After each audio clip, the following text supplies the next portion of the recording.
मैं रोहित आर्या। सुसाइड करने की जगह मैंने एक प्लान बनाया और कुछ बच्चों को इधर हॉस्टेज रखा है। मेरे को ज़्यादा डिमांड्स नहीं है, बहुत सिंपल डिमांड्स है, बहुत मॉरल डिमांड्स है, बहुत एथिकल डिमांड्स है। और मेरे कुछ सवाल है, मुझे कुछ लोगों से बात करनी है, उनको सवाल पूछने हैं, उनके जवाब पर अगर मुझे काउंटर क्वेश्चन है तो मुझे काउंटर क्वेश्चन पूछना है, लेकिन मुझे ये जवाब चाहिए। मुझे दूसरा कुछ नहीं चाहिए। ना मैं टेररिस्ट हूँ, ना मेरे बहुत बड़ी पैसों की डिमांड है, कुछ भी पैसों की डिमांड तो है ही नहीं, इमोरल तो बिल्कुल नहीं है।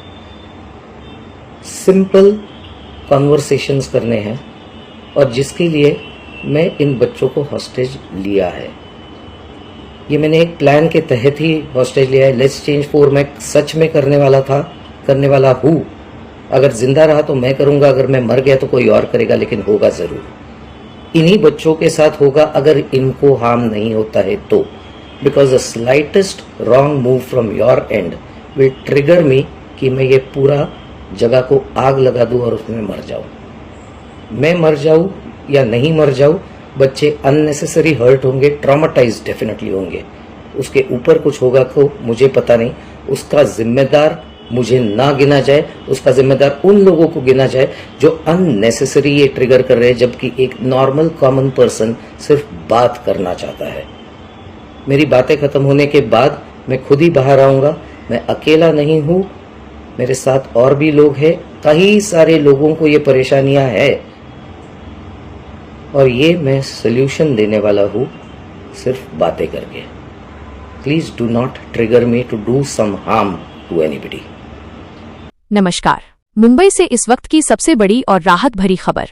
पवई के आर्य स्टूडियो में कई घंटों तक चला भयानक बंधक संकट कल समाप्त हो गया। बच्चों को ढाल बनाकर बदले की सनक में डूबा filmmaker Rohit Arya police encounter में मारा गया है। सबसे महत्वपूर्ण बात यह है कि स्टूडियो में बंधक बनाए गए सभी 17 मासूम बच्चे सुरक्षित हैं और उन्हें सकुशल बाहर निकाल लिया गया है। मुंबई के पवई इलाके में कल दोपहर एक नाटकीय और तनावपूर्ण स्थिति उत्पन्न हुई। ऑडिशन के बहाने स्टूडियो में बुलाए गए 17 बच्चों सहित 19 लोगों को रोहित आर्य ने बंधक बना लिया। उसकी इस सनक के पीछे का कारण चौंकाने वाला था। महाराष्ट्र सरकार से उसकी फिल्म लेट्स चेंज के कॉन्सेप्ट की कथित चोरी और 2 करोड़ रुपए के बकाया भुगतान को लेकर चल रहा पुराना विवाद। उसका आरोप था कि उसकी कहानी चुराकर सरकारी प्रोजेक्ट माझी शाला सुंदर शाला बनाया गया, लेकिन उसे न क्रेडिट मिला और न ही उसका मेहनताना। वरिष्ठ पुलिस अधिकारी उससे समझाने की कोशिश करते रहे, लेकिन मानसिक तनाव और गुस्से में धधकता रोहित आर्य अपनी जिद पर अड़ा रहा। उसने सीधे तौर पर धमकी दी, अगर मेरी मांगे नहीं मानी गईं तो मैं इन बच्चों को जिंदा जला दूंगा। बच्चों की जान खतरे में थी, जिसके बाद पुलिस ने निर्णायक कार्रवाई की। फायर ब्रिगेड की मदद से स्टूडियो में प्रवेश का रास्ता बनाया गया और मुंबई पुलिस की क्विक रिस्पांस टीम QRT के कमांडो अंदर दाखिल हुए। पुलिस को देखते ही रोहित आर्य ने एयरगन तानकर फायरिंग कर दी। बच्चों की जान को तत्काल खतरा देखते हुए पुलिस को जवाबी कार्रवाई करनी पड़ी। इंस्पेक्टर द्वारा चलाई गई गोली सीधे रोहित आर्य के सीने में लगी और उसी क्षण उसका खौफनाक खेल खत्म हो गया। ये पूरा ऑपरेशन बेहद तेजी से महज 10 मिनट में पूरा किया गया।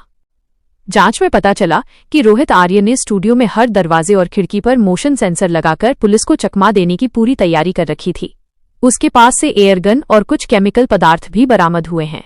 रोहित आर्य ने मरने से पहले एक वीडियो संदेश जारी कर खुद को आतंकवादी नहीं बल्कि अपने नैतिक सवालों के जवाब मांगने वाला बताया था, लेकिन उसका संघर्ष और डिप्रेशन उसे उस रास्ते पर ले गया जहां उसने मासूम बच्चों को अपनी लड़ाई का हथियार बना लिया। पुलिस ने इस पूरे एनकाउंटर की विस्तृत जांच के आदेश दे दिए हैं, लेकिन इस वक्त की सबसे बड़ी खबर और सबसे बड़ी राहत यही है, मासूम बच्चे सुरक्षित हैं और एक भयानक संकट कल समाप्त हो गया। करके रखा था, हमने चर्चा की कोशिश की।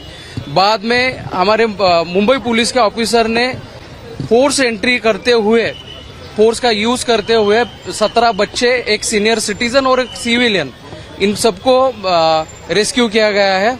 और जिस व्यक्ति ने इन सबको बंधक बनाया था। अपने शहर और आसपास की हर ताज़ा खबर से अपडेट रहना चाहते हैं? हमारे चैनल को लाइक और सब्सक्राइब करें ताकि आपको मिलती रहे पल पल की अपडेट्स। किसी भी जानकारी या सुझाव के लिए आप हमें व्हाट्सएप पर 9049032007 पर संपर्क कर सकते हैं।